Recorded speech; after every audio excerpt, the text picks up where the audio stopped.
ನಮಸ್ಕಾರ ಸ್ನೇಹಿತರೆ. Chennai super Kings ಮತ್ತೆ ಡೆಲ್ಲಿ ಕ್ಯಾಪಿಟಲ್ಸ್ ನಡುವಿನ ರೋಚಕ ಪಂದ್ಯದಲ್ಲಿ ಡೆಲ್ಲಿ ಕ್ಯಾಪಿಟಲ್ಸ್ ತಂಡ ಮೊದಲ ಬಾರಿಗೆ ಭರ್ಜರಿಯಾಗಿ ಗೆದ್ದ ನಂತರ ಬದಲಾಯಿತು ಐಪಿಎಲ್ 2024 ಪೂರ್ತಿ ಪಾಯಿಂಟ್ಸ್ ಟೇಬಲ್. ಗೆದ್ದ ನಂತರ ಡಿಸಿ ತಂಡಕ್ಕೆ ಆಯಿತು ಪಾಯಿಂಟ್ಸ್ ಟೇಬಲ್ ನಲ್ಲಿ ದೊಡ್ಡ ಲಾಭ. ಹಾಗಾದರೆ ಪಾಯಿಂಟ್ಸ್ ಟೇಬಲ್ ನಲ್ಲಿ ಯಾವ ಬದಲಾವಣೆಯಾಗಿದೆ, ನಮ್ಮ ಆರ್ಸಿಬಿ ತಂಡ ಸದ್ಯ ಯಾವ ಸ್ಥಾನದಲ್ಲಿದೆ, ಇದರ ಬಗ್ಗೆ ಸಂಪೂರ್ಣ ಮಾಹಿತಿಯನ್ನು ಈ ವಿಡಿಯೋದಲ್ಲಿ ತಿಳಿದುಕೊಳ್ಳೋಣ. ದಯವಿಟ್ಟು ವಿಡಿಯೋ ಕೊನೆಯ ತನಕ ನೋಡಿ ಮತ್ತೆ ಇತರರಿಗೂ ಕೂಡ ಶೇರ್ ಮಾಡಿ. ಅದಕ್ಕೂ ಮುನ್ನ ವೀಕ್ಷಕರೇ, ನೀವು ಕೂಡ ಆರ್ಸಿಬಿ ತಂಡದ ಅಭಿಮಾನಿಯಾಗಿದ್ದರೆ ಈ ವಿಡಿಯೋಗೆ ಒಂದು ಲೈಕ್ ಮಾಡಿ. ಮತ್ತೆ ನಿಮ್ಮ ಪ್ರಕಾರ ವಿಲ್ ಜಾಕ್ಸ್ ಮತ್ತೆ ಫಾಫ್ ಡು ಪ್ಲೆಸಿಸ್ ಅವರಲ್ಲಿ ಆರ್ಸಿಬಿ ತಂಡದಲ್ಲಿ ಆರಂಭಿಕರಾಗಿ ಯಾರನ್ನು ಕಣಕ್ಕಿಳಿಸಬೇಕು ಎಂದು ನಮಗೆ ತಪ್ಪದೇ ಕಮೆಂಟ್ ಮೂಲಕ ತಿಳಿಸಿ.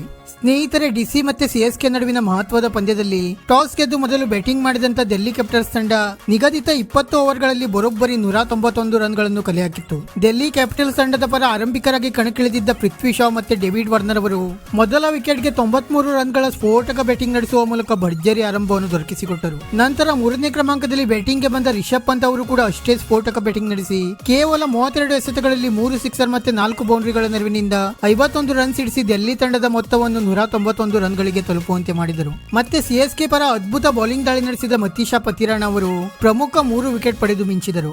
ಆದರೆ 192 ರನ್ಗಳ ಬೃಹತ್ ಗುರಿ ಬೆನ್ನಟ್ಟಿದ ಸಿಎಸ್ಕೆ ತಂಡ ನಾಯಕ ಋತುರಾಜ್ ಗಾಯಕ್ವಾಡ್ ಮತ್ತೆ ರಚಿನ್ ರವೀಂದ್ರ ಅವರ ವಿಕೆಟ್ ಕೇವಲ 7 ರನ್ಗಳಿಗೆ ಕಳೆದುಕೊಂಡು ಸಂಕಷ್ಟದಲ್ಲಿ ಸಿಲುಕಿತು. ನಂತರ ಅಜಿಂಕ್ಯ ರಹಾನೆ ಮತ್ತು ಡೇರಿಯಲ್ ಮಿಚೆಲ್ ಅವರು ಸ್ವಲ್ಪ ಮಟ್ಟಿಗೆ ಸ್ಫೋಟಕ ಬ್ಯಾಟಿಂಗ್ ನಡೆಸಿ ಸಿಎಸ್ಕೆ ಪಾಳಯದಲ್ಲಿ ಮತ್ತೆ ಗೆಲುವಿನ ಆಸೆ ಚಿಗುರಿಸಿದರು. ಆದರೆ ನಂತರ ದಿಢೀರ್ ವಿಕೆಟ್ ಗಳನ್ನು ಕಳೆದುಕೊಂಡ ಸಿಎಸ್ಕೆ ತಂಡ ಮೊದಲ ಬಾರಿಗೆ ಐಪಿಎಲ್ 2024 ಸೋಲನ್ನು ಅನುಭವಿಸಿತು. ಮತ್ತೆ ಸಿಎಸ್ಕೆ ತಂಡ ಈ ಪಂದ್ಯವನ್ನು ಸೋತ ನಂತರ ಐಪಿಎಲ್ 2024 ಪಾಯಿಂಟ್ಸ್ ಟೇಬಲ್ ಕಡೆಗೆ ನೋಡುವುದಾದರೆ ಸದ್ಯ ಕೆಕೆಆರ್ ತಂಡ 2 ಪಂದ್ಯವನ್ನು ಆಡಿ 2ರಲ್ಲೂ ಗೆದ್ದು 4 ಅಂಕದೊಂದಿಗೆ ಮೊದಲ ಸ್ಥಾನದಲ್ಲಿದ್ದರೆ, ಸಿಎಸ್ಕೆ ತಂಡ 3 ಪಂದ್ಯವನ್ನು ಆಡಿ 2ರಲ್ಲಿ ಗೆದ್ದು ಮತ್ತೆ 1ರಲ್ಲಿ ಸೋತು 4 ಅಂಕದೊಂದಿಗೆ 2ನೇ ಸ್ಥಾನದಲ್ಲಿದೆ. ಮತ್ತೆ ರಾಜಸ್ಥಾನ್ ರಾಯಲ್ಸ್ ತಂಡ 2 ಪಂದ್ಯವನ್ನು ಆಡಿ 2ರಲ್ಲೂ ಗೆದ್ದು 4 ಅಂಕದೊಂದಿಗೆ 3ನೇ ಸ್ಥಾನದಲ್ಲಿದ್ದರೆ, ಗುಜರಾತ್ ಟೈಟನ್ಸ್ ತಂಡ 3 ಪಂದ್ಯವನ್ನು ಆಡಿ 2ರಲ್ಲಿ ಗೆದ್ದು ಮತ್ತೆ 1ರಲ್ಲಿ ಸೋತು 4 ಅಂಕದೊಂದಿಗೆ 4ನೇ ಸ್ಥಾನದಲ್ಲಿದೆ. ಮತ್ತೆ ಎಸ್ಆರ್ಎಚ್ ತಂಡ 3 ಪಂದ್ಯವನ್ನು ಆಡಿ 1ರಲ್ಲಿ ಗೆದ್ದು ಮತ್ತೆ 2ರಲ್ಲಿ ಸೋತು 2 ಅಂಕದೊಂದಿಗೆ 5ನೇ ಸ್ಥಾನದಲ್ಲಿದ್ದರೆ, ಡೆಲ್ಲಿ ಕ್ಯಾಪಿಟಲ್ಸ್ ತಂಡ 3 ಪಂದ್ಯವನ್ನು ಆಡಿ 1ರಲ್ಲಿ ಗೆದ್ದು ಮತ್ತೆ 2ರಲ್ಲಿ ಸೋತು 2 ಅಂಕದೊಂದಿಗೆ 6ನೇ ಸ್ಥಾನಕ್ಕೆ ತಲುಪಿದೆ. ಮತ್ತೆ ಎಲ್ಎಸ್ಜಿ ತಂಡ 2 ಪಂದ್ಯವನ್ನು ಆಡಿ 1ರಲ್ಲಿ ಗೆದ್ದು ಮತ್ತೆ 2ರಲ್ಲಿ ಸೋತು 2 ಅಂಕದೊಂದಿಗೆ 7ನೇ ಸ್ಥಾನದಲ್ಲಿದ್ದರೆ,